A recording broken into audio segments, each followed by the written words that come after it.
Hi, everyone. This is Adrian from the Nanaimo Brain Injury Society. Thank you for joining our session today. Today, we've invited Lauren Trimble. She's a homeopath to introduce a few integrative health practices for supporting TBI. This is to honor April, which is Homeopathic Awareness Month. So welcome, Lauren, and I will let you introduce yourself.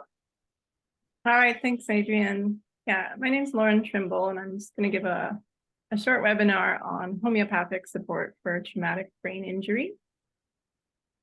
So why homeopathy? Homeopathy is easy to use and for acute and emergency situations. So once you learn the basics of homeopathy, it's something that you can do for yourselves very easily. Homeopathic remedies are super low cost. So it costs about $8 to $10 for a homeopathic remedy if you find the right one and you wanted to go buy it from the store. So that's very affordable.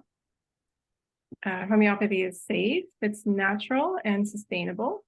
So the homeopathic remedies are an energy medicine. So they are very safe to take. There's no chemicals in the remedies. The remedies themselves are natural, they're frequency. And because they're an energy medicine, they're also sustainable. So we don't need to deplete the world's resources, natural resources or otherwise, in order to make our remedies. So we can treat thousands of people using, one or two herbs or different minerals instead of, one herb per person as it is with other like herbology or Chinese medicine. So that's one of the reasons I love homeopathy. It's a green medicine that we can use in the future. And homeopathy is recognized in Canada. So the College of Homeopaths of Ontario has been established, I think it was in 2015. And they are basically an order, the way that you have an order for psychiatrists or chiropractor, or here in BC, the registered massage therapists.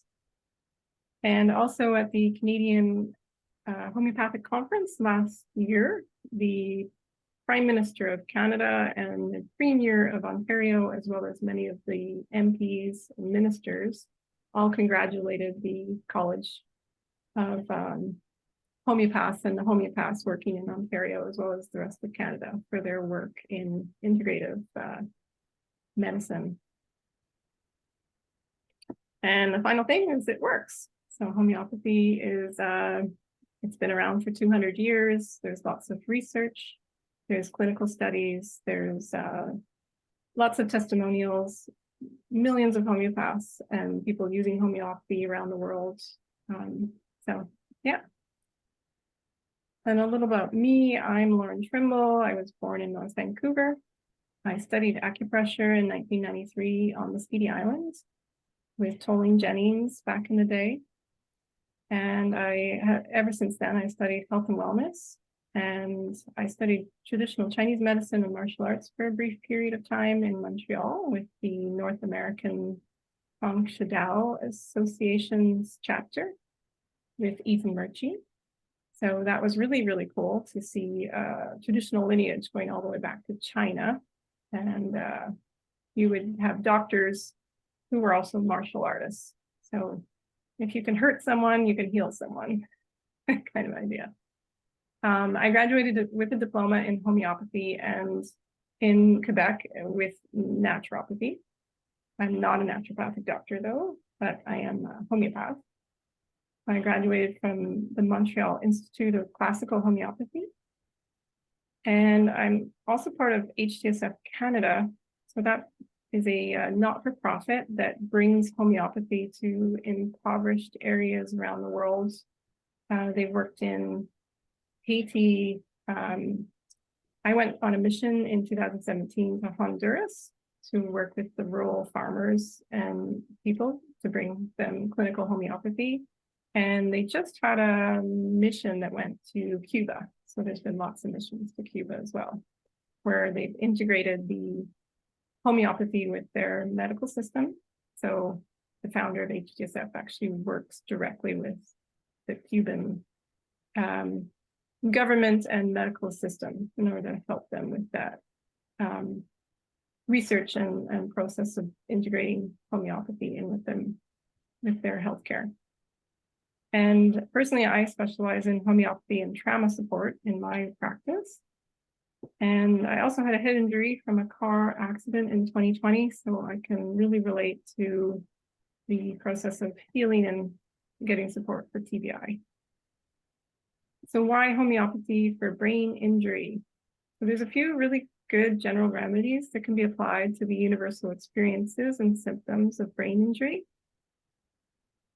Some of the symptoms that are common are headache, mild to severe, brain fog, confusion, dizziness, ringing in the ears or tinnitus, sensitivity to light and noise, issues with vision, loss of memory, loss of consciousness even in the kind of more acute, immediate state, nausea, vomiting, irregular pupil size.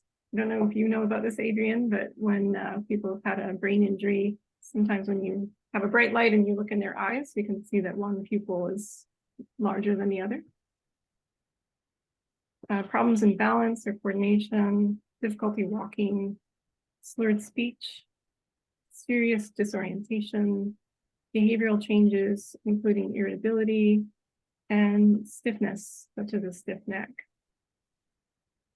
So some of the remedies that we can look at for those symptoms are arnica. So arnica is good for head injury and trauma. Natrum-sulphuricum is good for emotional changes after a TBI. Hypericum is good for injury to the nerves. Aconite is for shock or fear. Ignatia is for loss and sadness.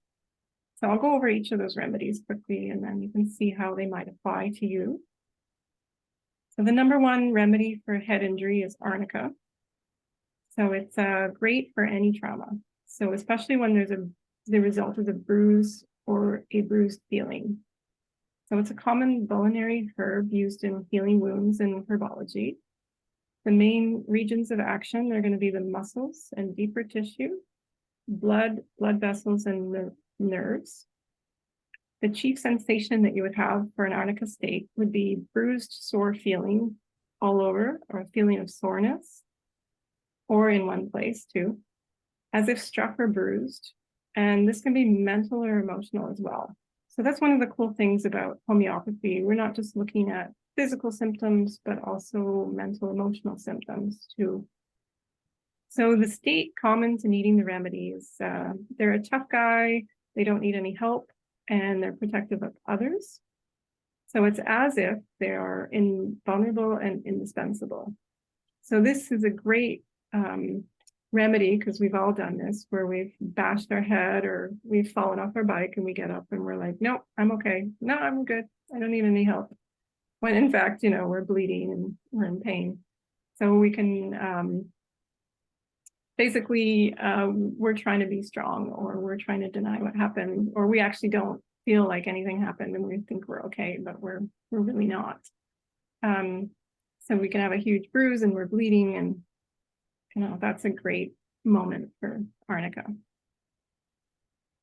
So arnica symptoms are trauma of all forms, recent and remote, all ailments from an injury, fall, or surgery, all hematomas, so any bruising, internal bleeding from capillaries being squeezed, concussion of the brain or spinal cord, whiplash, injury to the head or any other part of the body, contusions, strains, or lacerations.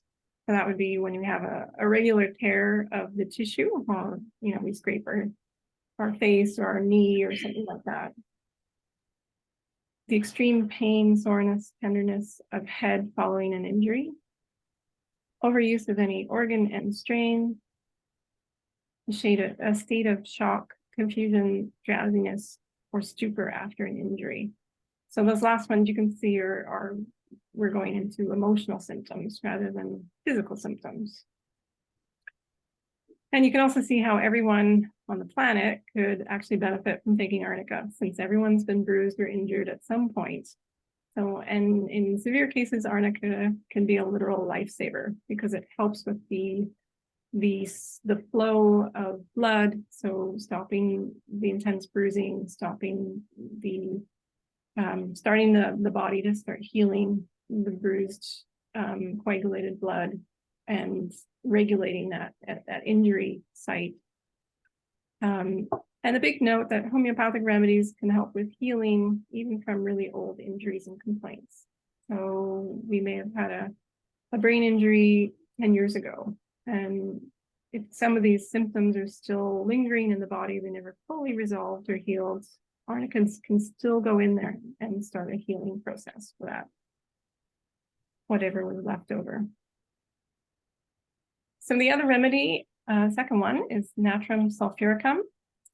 So this one is a good remedy to consider for head trauma, especially when there's changes in mood or emotional states. Sodium sulfate is a laxative with beneficial effects on the liver. It occurs naturally in the body in the tissue cells and helps maintain the water balance. So the main regions of action here are brain, mind, depression, and melancholy, emotional symptoms again, the occiput and liver. So generalized swelling of the tissues is the chief sensation. It controls the density of the extracellular fluids by eliminating excess water. It ensures an adequate supply of bile to assist in fat digestion for a healthy function of the liver. So the important part there is the eliminating excess water, because often when we have a head injury, there can be a lot of swelling to the brain and the meninges. That swelling is often what causes the symptoms in the Nat-sulph situation. A state common to needing the remedy is a dislike to speak or be spoken to. Other symptoms can include a low spirit, ill humor, irritability, anxiety, and that can be minor or extreme. So our symptoms here, helped by Nat-sulph, would be chronic physical problems arising from injuries to the head. So that's one of its main uses, one of its main symptomology is what we look for. So this could include epilepsy, tinnitus, vertigo, headache, pain at the back of the neck, distress and ailments worse in damp, cold weather, mental troubles arising from a head injury, depression following a head injury, sadness, tearfulness, aversion to living, and in the extreme cases, suicidal thoughts. Confusion after injury, intermittent attacks of mania. So again, we're having an effect on the brain because of the swelling. So we're not thinking clearly. It's affecting how our brain functions. So does not want to speak and feels that nobody should speak to them. So I'll give you a little quick situation where I felt like Nat-sulph would have been a perfect remedy. So Tom Shadyac, he's a famous Hollywood director and screenwriter. He suffered post-concussion syndrome after a bicycle accident that he had. And this included months of acute headaches and hypersensitivity to light and noise. He slept in his closet in his mansion, I believe at the time, due to chronic tinnitus that lasted more than 6 months. And this constant ringing actually led him to suicidal thoughts. So the injury was cumulative. It had come from previous mild head injuries that he'd had while surfing, mountain biking, playing basketball. The experience actually for him was like a life-changing experience, a very spiritual experience actually, where he decided to question everything about his life and who he is and what he was doing. And he created a really cool documentary, if you ever want to check it out, called I Am. And so basically at the end of it, he did manage to get over his symptoms, but he also sold his mansion and moved into a trailer park and became a very spiritual person. That was kind of cool that happened too. But this situation, I would have, if he'd come to me or any homeopath, they would have said, oh, you need some Nat-sulph. And it could have helped him immensely. So the third remedy is Hypericum-perforatum. This is St. John's wort, another herb. It's useful for traumas that affect the nervous system. So it's often referred to as the arnica of the nerves. So any injury to the tissue, the muscles, the soft tissues of the body, that's typically arnica, but any injury to the nerves would be hypericum. So the regions of actions are the spinal nerves, the coccyx, the meninges, the vertex, and the nervous system. You can see that still has a lot to do with symptoms that could be related to head injury. So the chief sensation is typical situations would be tingling, numbness, and shooting pains. Injuries to parts rich in sentient nerves, and injuries to the head or spine. And the state common to needing the remedy is when there's problems such as a pinched nerve or whiplash following a trauma to the head. So that's where we're going to use it in a TBI case. And the symptoms that are helped by Hypericum would be pain shooting up the nerve. So nerve pain is quite different. It's not a dull ache typically. It's more of a kind of a shooting pain. It's darting. It moves around quite quickly, or it has almost like a electrical feeling to it. And the pains, can appear suddenly and disappear gradually or suddenly. And vertigo, frontal or occipital headache. So the fourth remedy is aconite. So this is a great remedy for shock and trauma. I threw it in here. It's not something that we would often take later on. It's more, sometimes, but often it's more of a acute in the moment remedy. So this is monk's hood. This is another herb. And it's a useful remedy for great fear, anxiety, and anguish of the mind and body. So the regions of action would be the mind, brain, spine, nerves, and heart and arterial circulation. So we're kind of talking about the limbic system here, the fight, fright, or flight part of us. And the chief sensation here would be fear of death, terror from a cause one has no control over, panic attacks, great restlessness, screams in pain, and a dread of an accident happening. And the state common to needing the remedy would be a person who's inconsolable. Nothing you do can calm them down. Anxiety can escalate to states of genuine panic, and there can be extreme restlessness. So a couple situations to give you an idea. So the car accident happened 10 years ago or last year, but every time I get into a car, I'm afraid. I see a car in the corner of my eye and I immediately panic. And so there was a moment of great fear. You weren't in control of it, and it's never resolved. You've never really gotten past that sense of shock. So taking aconite might actually help calm that person down, to remind them that it's okay. A good example we were always taught in school, which I think is kind of fun, is the idea of a woman going into the hospital about to give birth.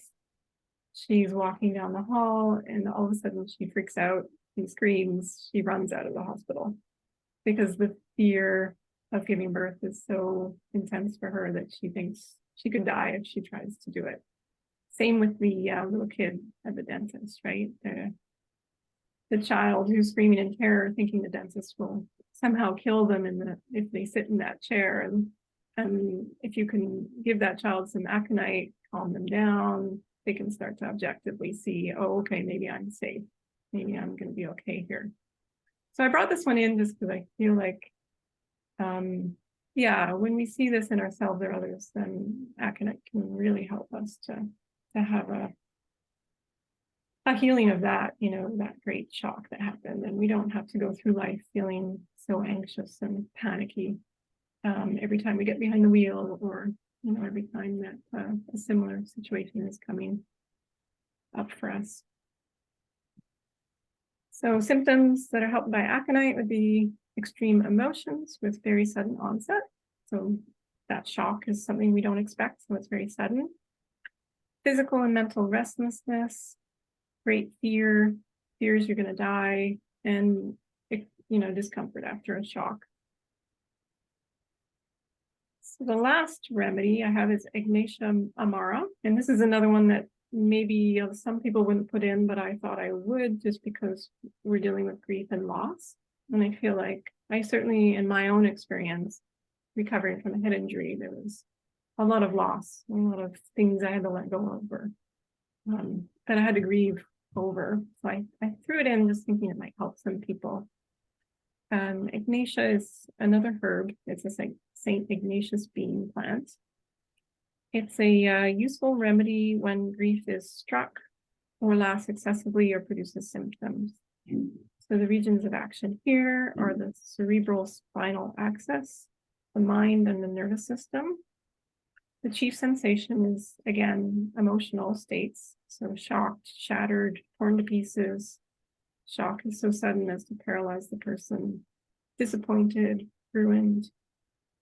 And the state common to needing the remedy would be that there's tremendous grief, we're anxious, brooding, and a shock. So this could be due to a death, a breakup, or other traumatic event. It supports the grieving process, allowing the person to move through the stages of grieving. So it doesn't take grief away, but it definitely helps us from being stuck. So we can start to look at it objectively again, we can see where we're at, so we can start to move through and come to terms with what we've lost. So, when it's a head injury, it could be a job, it could be a relationship, it could be our own sense of self, different parts of ourself that we've lost, abilities that we've lost, that can come into play. So if you're in that state of grief and it doesn't seem to be moving or progressing, then a dose of Ignatia could be really helpful. So symptoms helped by Ignatia: grief, fright, emotional shock, and disappointment. So quickly, I'll just show some other remedies that can come up. Calendula officinalis is another herb, a plant. Any lacerated wounds of the scalp that are raw, inflamed, highly painful, along with an occurrence of fever. So it helps in reducing pain, inflammation, promoting healthy granulation, and preventing separation. It can also help with compound fractures of the skull. So this is the case where you have an open wound to the skin, and you need the wound to, the separation is that point where the wound starts to granulate and heal and develop the tissue that will close over the wound, as well as the scab.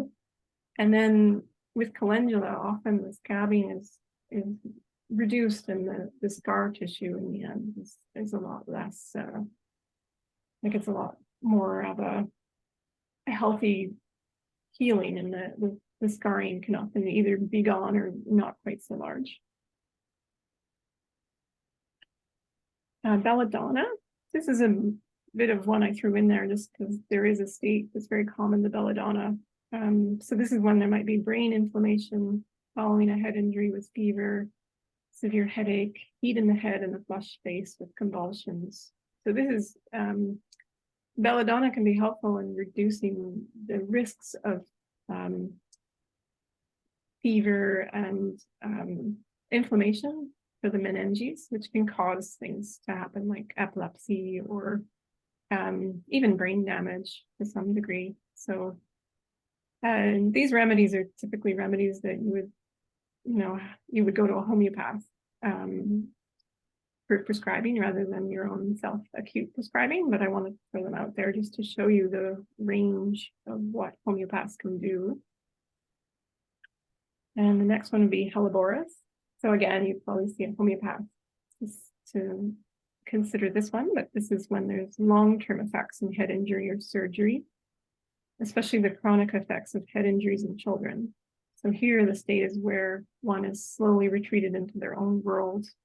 They may be sleepy and forgetful, slow to respond, great difficulty concentrating.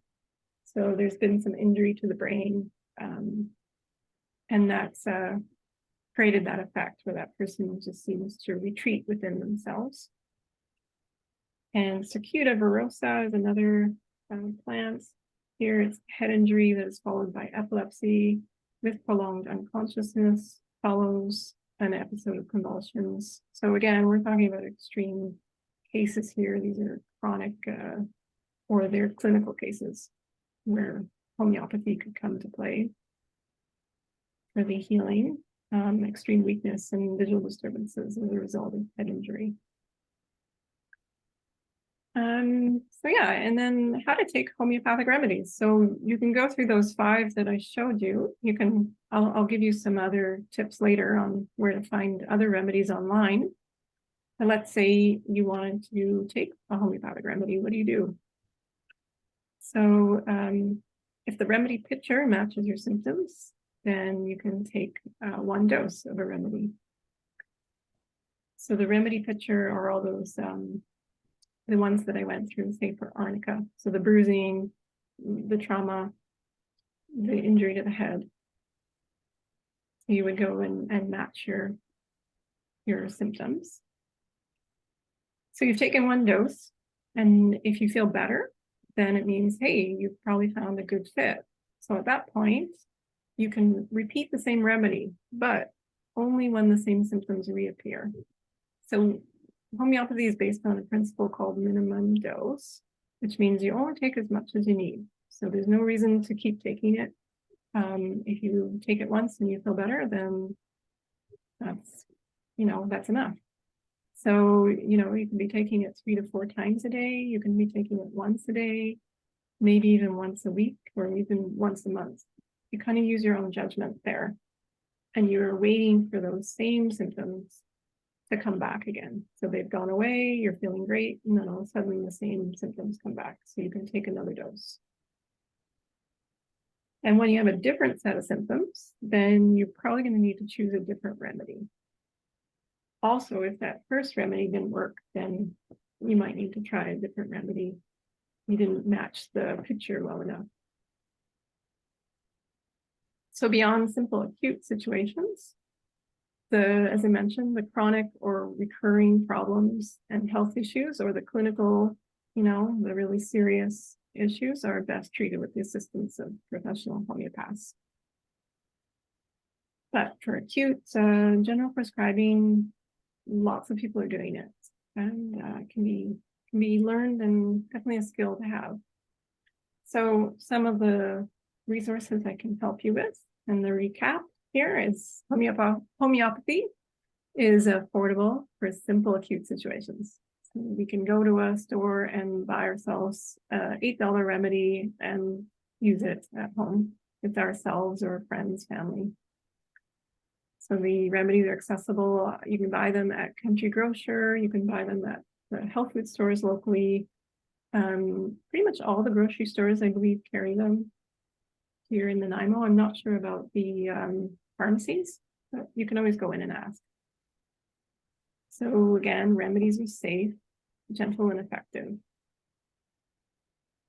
And I love going to this website. I find it super helpful. I use it for myself, even as a professional homeopath, just because I feel like it's well laid out. It's very clear, and he really covers the remedies well. So that's drhomeo.com. You can even go and look up his page on brain injury. Another one that I don't use so much anymore, but I did quite a bit a while ago, which is Mary's Homeopathic Study Facebook group. So when I joined and started paying attention to it, I think it was 15,000, 10,000 people. And now it's 43,000 plus members.